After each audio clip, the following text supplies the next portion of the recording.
Hello बच्चों, हमारे channel study life 21 में आपका स्वागत है। इस वीडियो में मैं आपको क्लास 10th हिंदी के सेकंड चैप्टर धनुष भंग को पढ़ाने जा रही हूँ। तो आज मैं आपको इस वीडियो में सेकंड दोहे की व्याख्या करूंगी। इससे पहले के जो दोहे हैं मैंने वो पढ़ा दिए हैं। अगर आपको वह देखने हैं तो मेरे चैनल की प्लेलिस्ट में जाकर के देख लीजिए। सबसे पहले मैं इस दोहे को पढ़ूंगी, उसके बाद इसकी संदर्भ प्रसंग सहित व्याख्या करूंगी। तो चलिए।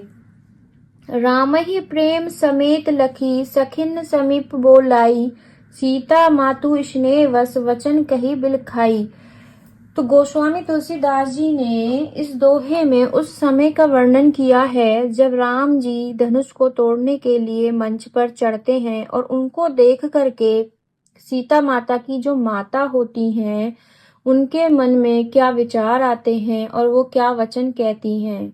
तो चलिए। राम ही प्रेम समेत लखी, सखिन समीप बोलाई। राम ही मतलब राम, प्रेम माने प्रेम, समेत माने साथ, लखी माने देखना, सखिन माने सखियां, समीप माने समीप, बोलाई मतलब बुलाना। सीता मातु मतलब सीता जी की माता, स्नेहवश मतलब स्नेह के वश में होकर, वचन माने वचन, कही माने कहना, बिलखाई मतलब विलाप करते हुए। तो गोस्वामी तुलसीदास जी कहते हैं कि सीता जी की माता राम जी की तरफ प्रेम के साथ देखती हैं और अपनी सखियों को अपने समीप बुलाती हैं।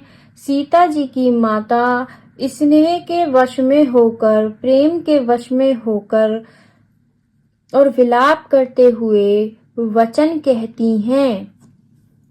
बच्चों, इस दोहे की आप व्याख्या कैसे लिखेंगे वो मैं आपको बता देती हूँ। सबसे पहले इस दोहे के हम 2 अक्षरों को शुरू में लिख लेंगे, राम ही प्रेम, फिर डॉट डॉट डॉट, फिर कहिए बिलखाई। प्रसंग कैसे लिखेंगे? प्रस्तुत पद में सीता जी की माता का श्री रामचंद्र जी के प्रति स्नेह व्यक्त हुआ है। फिर हम इसकी व्याख्या करेंगे। गोस्वामी तुलसीदास जी कहते हैं कि मंच पर अवतरित हुए श्री रामचंद्र जी को अत्यधिक वात्सल्य भाव के साथ देखकर जनक नंदिनी सीता जी की माता ने अपनी सभी सखियों को अपने समीप बुलाकर स्नेहवश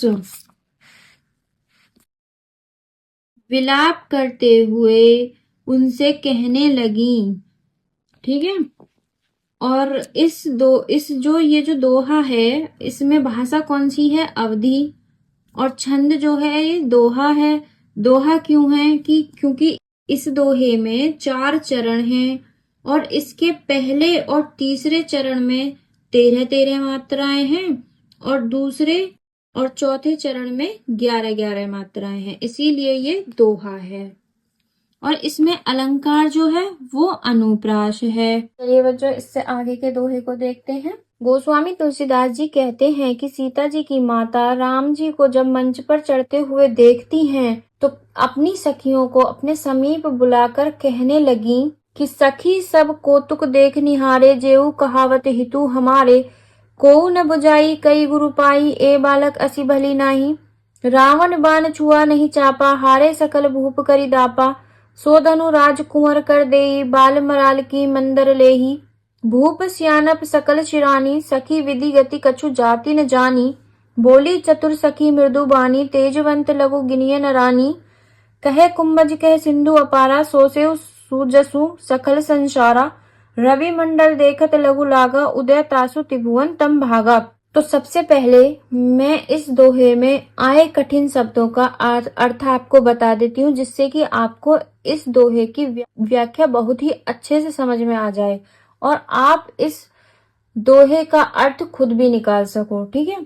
सखी माने सखी, कौतुक माने तमाशा, देख निहारे मतलब देखने वाले, जेऊ माने जो, कहावत मतलब कहलाते हैं, हितु माने हितेशी, हमारे मतलब हमारे, को माने कोई नहीं, बुझाई मतलब समझाना कहना, गुरु मतलब गुरु, पाही मतलब जो राम जी के गुरु होते हैं विश्वामित्र, ए माने इस, बालक मतलब बालक, अशी माने हट, भली माने अच्छा, नाही मतलब नहीं। रावण मतलब राम, रावण। बाण मतलब बाणासुर। छुआ मतलब छूना, नहीं मतलब नहीं। चापा मतलब धनुष। हारे मतलब हारे, सकल माने सभी। भूप माने राजा। करी दापा, दापा मतलब घमंड। सो माने ऐसा। धनु माने छोटा। राजकुंवर मतलब कि राम जी के लिए आया। कर माने करना, देही माने देना। बाल मतलब छोटा। मराल मतलब हंस की। मंदर मतलब मंदरांचल। पर्वत लेही मतलब लेना। भूप माने राजा। सियानप मतलब वही समझदार। सकल माने संपूर्ण। सिरानी मतलब समझाना। सखी माने सखी। विधि माने विधि। गति माने गति। कछु माने कुछ। जाति मतलब कि जानना। न जानी मतलब नहीं जानना, है ना। बोली चतुर सखी मृदु बानी। चतुर माने चतुर। सखी माने सखी। मृदु माने मधुर। बानी मतलब वाणी। तेजवंत माने तेजस्वी। लघु माने छोटा। गनीय माने गिनना। रानी मतलब रानी। कह मतलब कहाँ। कुंभज मतलब घड़ा। कहाँ कहाँ। सिंधु मतलब समुद्र। अपारा मतलब बड़ा। सो सेव मतलब कि इसी कारण। सूर जसु मतलब यश। संपूर्ण सकल माने संपूर्ण। संसार मतलब संसार में। रवि माने सूर्य। मंडल माने मंडल। देखत मतलब देखना। लघु माने छोटा। लागा मतलब लगता है। उदय मतलब उदा होना। तासु मतलब उसके। त्रिभुवन मतलब कि तीनों लोकों में। तम माने अंधियारा, है ना। अंधेरा। भागा मतलब भाग जाता है।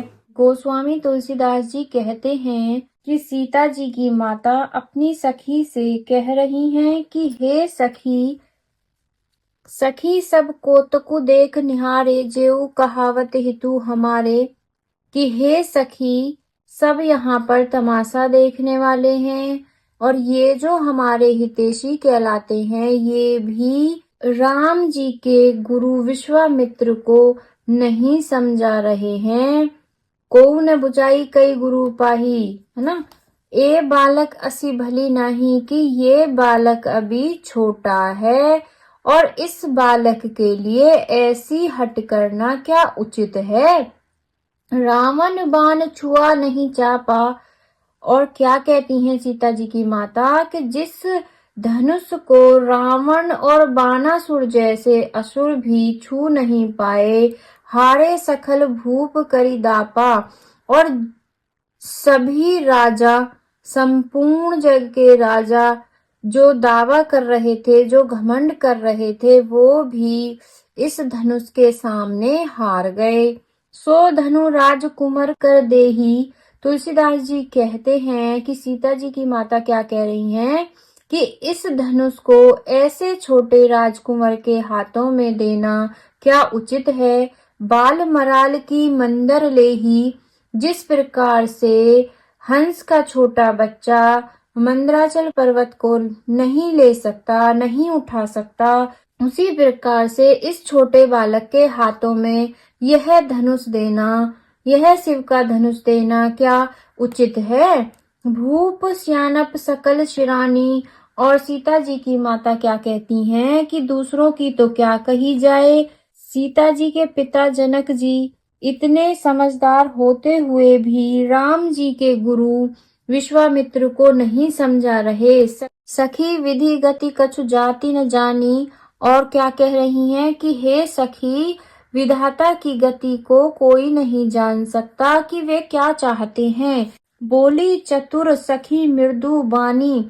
जैसे ही रानी इतना कह करके चुप हो जाती हैं तो एक चतुर सी सखी बहुत ही मृदुवाणी में, बहुत ही मधुरवाणी में कहती है कि हे रानी, कभी भी छोटे व्यक्ति को देख करके उसके तेज का, उसके गुणों का अंदाजा नहीं लगाना चाहिए।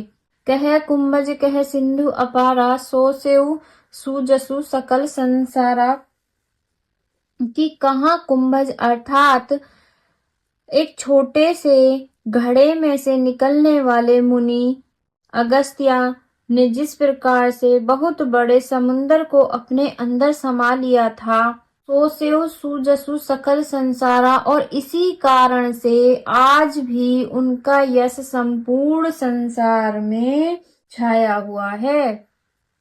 रवि मंडल देखत लघु लागा, और जिस प्रकार से सूर्य मंडल देखने में छोटा लगता है, लेकिन उसके उदय होने पर तीनों लोकों का अंधियारा भाग जाता है, उसी प्रकार से राम जी आपको देखने में बालक जरूर लग रहे हैं, लेकिन यह बहुत ही तेजस्वी बालक हैं, बहुत ही तेजवान हैं। और रानी जी आप बिल्कुल भी चिंता न करें। तो बच्चों अब इस दोहे की आप व्याख्या कैसे करेंगे, इसका संदर्भ कैसे लिखेंगे और इसका प्रसंग आप कैसे लिखेंगे, तो मैं आपको बता देती हूँ कि सबसे पहले जो हमने दोहा पढ़ा था उसके शुरू के अक्षर सखी और सब लिख लेंगे, फिर डॉट डॉट, और फिर उसके बाद तम भागा, ये सबसे बाद वाले अक्षर लिखेंगे। उसके बाद हम संदर्भ लिखेंगे। प्रस्तुत पद्यांश हमारी पाठ्य पुस्तक हिंदी के काव्य खंड में संकलित धनुष भंग शीर्षक से अवतरित है, जिसके रचयिता गोस्वामी तुलसीदास जी हैं। प्रसंग कैसे लिखेंगे? प्रस्तुत दोहे में सीता जी की माता का चिंता पूर्ण स्नेह व्यक्त किया गया है। और अब व्याख्या कैसे करेंगे, इसकी व्याख्या कैसे लिखेंगे? देखो बच्चों, मैंने इसकी व्याख्या को सबसे पहले मैंने ओरली आपको समझा दिया है, तो आप मतलब उसको समझ ही गए होंगे, लेकिन इसको आप लिखेंगे कैसे, इसलिए मैं आपको यहाँ पे इसको लिख करके बता रही हूँ, लिख करके दिखा रही हूँ, जिससे कि आपको ये अच्छे तरीके से समझ में आ जाए। गोस्वामी तुलसीदास जी कहते हैं कि सीता जी की माता अपनी सखी से कह रही हैं कि हे सखी, ये जो हमारे हितैषी लोग हैं, कोई भी इनके गुरु विश्वामित्र को समझा करके यह नहीं कहता कि ये श्री राम अभी बालक है और इनके लिए ऐसा हट करना उचित नहीं है। रावण और बाणासुर जैसे असुरों ने भी जिस धनुष, आगे देखते हैं, छुआ तक नहीं, और यहाँ उपस्थित सभी राजा घमंड करके पराजित हो गए, वहीं धनुष इस सुकुमार रामचंद्र के हाथ में दे रहे हैं। कोई इन्हें यह क्यों नहीं समझाता कि हंस के बच्चे भी कहीं मंदराचल पर्वत को उठा सकते हैं, अर्थात जिस धनुष को बड़े बड़े तपस्वी राजा नहीं तोड़ पाए, उस धनुष को श्री राम जी तोड़ने के लिए विश्वामित्र द्वारा आज्ञा देना बाल हट जान पड़ता है। गोस्वामी तुलसीदास जी कहते हैं कि सीता जी की माता कहती हैं कि दूसरों की क्या कही जाए, राजा जनक इतने समझदार होते हुए भी उन्होंने भी विश्वामित्र को नहीं समझाया। हे सखी, क्या करूं, विधाता की गति अर्थात वे क्या चाहते हैं कुछ समझ नहीं आ रहा है। इतना कहकर जब वह चुप हो जाती हैं, तब उनकी चतुर सखी कोमल वाणी से कहती हैं कि हे रानी, देखने में छोटा व्यक्ति परंतु तेज से युक्त व्यक्ति को कभी छोटा नहीं मानना चाहिए। कहा कुंभज अर्थात घड़े से उत्पन्न होने वाले छोटे से मुनि अगस्त्य, और कहा विशाल समुद्र, लेकिन उन्होंने उस समुद्र को सोख लिया। इस कारण से उनका यश संपूर्ण संसार में छाया हुआ है। जिस प्रकार से सूर्य देखने में छोटा लगता है, लेकिन उसके उदय होते ही तीनों लोकों का अंधकार भाग जाता है। तो बच्चों, आपको इसी तरीके से जब एग्जाम होता है उसमें व्याख्या लिखते हैं, इसी तरीके से लिखनी है, और जो मैंने आपको समझाया है उसको भी आप इसमें अपनी भाषा में मिक्स कर करके लिखिएगा। तो धन्यवाद बच्चों।